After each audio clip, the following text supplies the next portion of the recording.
We all know that the air outside can get pretty bad sometimes. But what most of us don't realize is that we deal with much worse air indoors.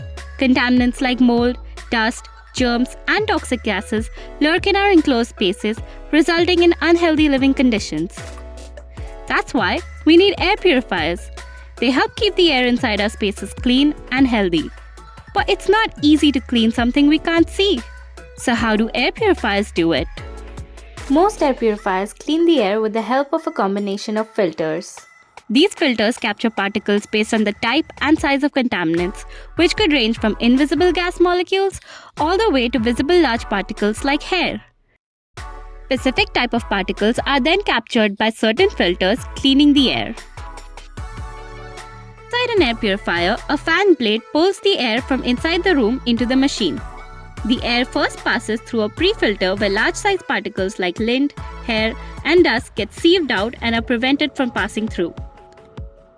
The rest of the dirty air then reaches the HEPA filter, the hero of our purifier. A HEPA can capture pollutants like allergens, viruses, bacteria, mold, and even fine dust. But unlike the pre-filter, it's made of a mesh of interwoven fibers randomly packed together. So for particles to pass through, they would have to take an incredibly windy route to navigate and make it to the other side. The filter takes advantage of this, and particles are captured in 4 different ways. Sieving happens when large contaminants are simply too big to pass and are simply sieved through the filter. Inertial impaction occurs when fast-moving contaminants are unable to stay its course and crash into filter fibers.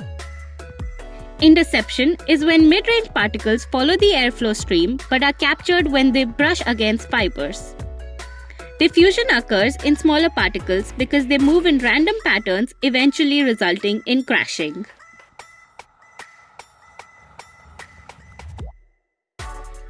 While being 99.97% effective in removing contaminants, they still can't remove odor from our environment. Everyday objects like scented candles, cleaning products, paint, and your stinky brother can emit fumes with invisible compounds that could be toxic for us. This takes us to our third filter, made of activated carbon. Activated carbon is made by exposing carbon atoms to pure oxygen, which makes it super attractive to odor-producing compounds.